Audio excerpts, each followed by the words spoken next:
Ili mfanikiwe, chukieni mambo haya. Ya kwanza kabisa, chukieni kulala sana.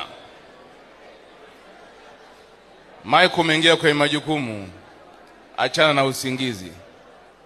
Hii nyumba inajengwa na bidii. Namba 2, kuzungumza sana.